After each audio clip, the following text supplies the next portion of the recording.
Assalamualaikum warahmatullahi wabarakatuh.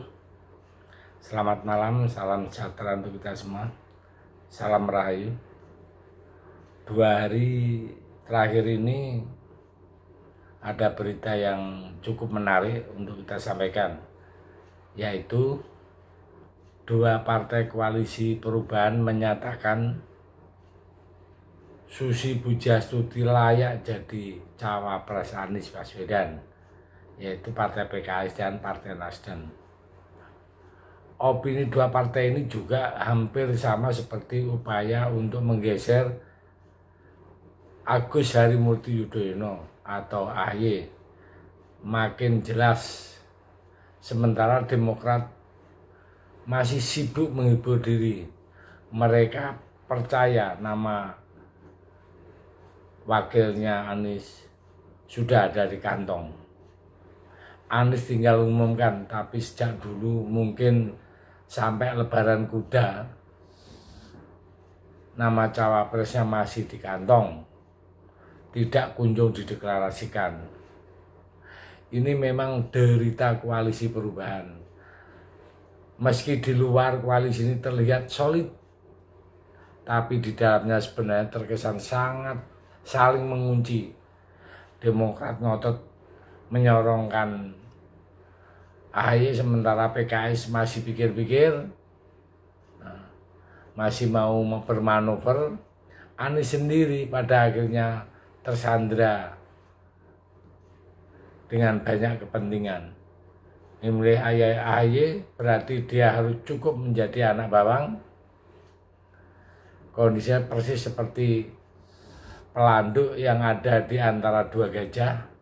Nama ayah tidak cukup menjual nyalon gubernur Jakarta aja kalah, apalagi mau bertarung untuk tingkat nasional. Kalkulasinya nggak ketemu.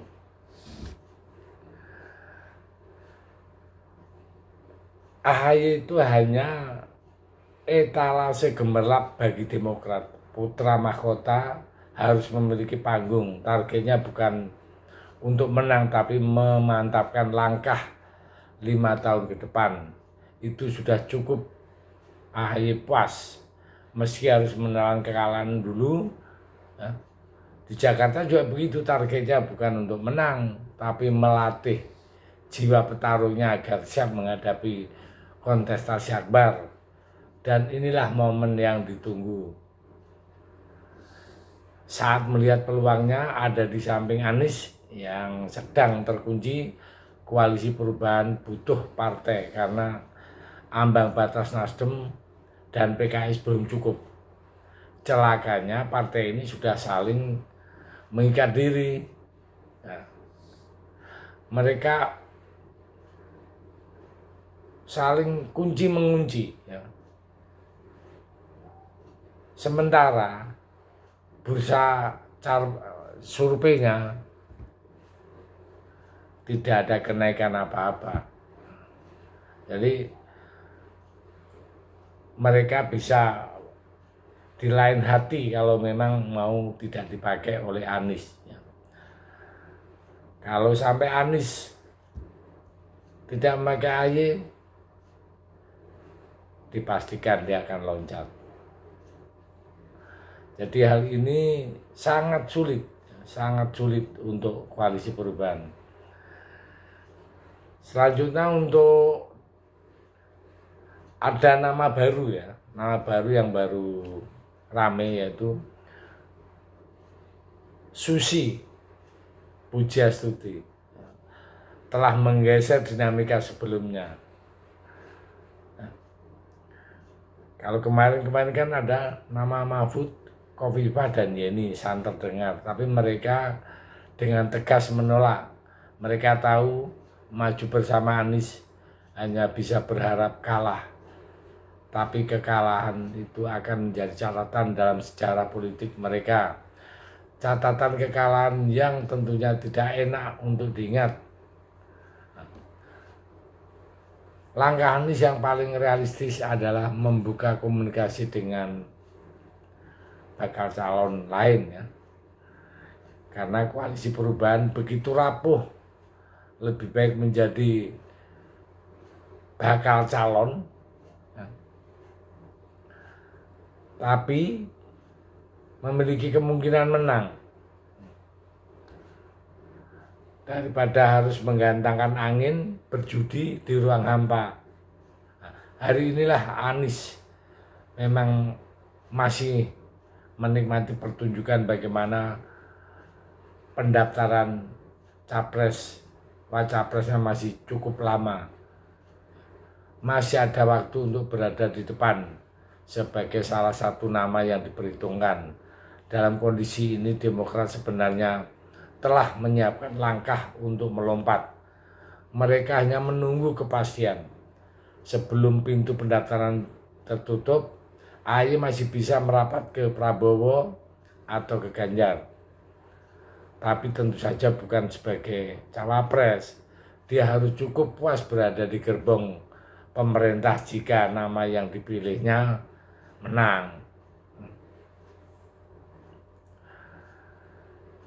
Banyak nama sebagai kandidat cawapres Anies menunjukkan posisi AHY masih sangat rapuh.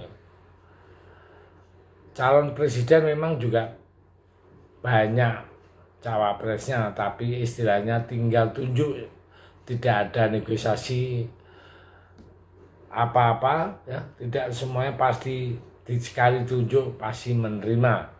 Hal ini tentu berbeda dengan Anies.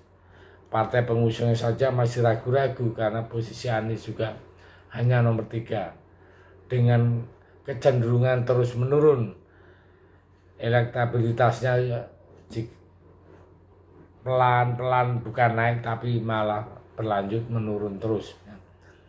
Mereka harus bersikap realistis. Untuk apa berdarah-darah jika sudah jelas kalah?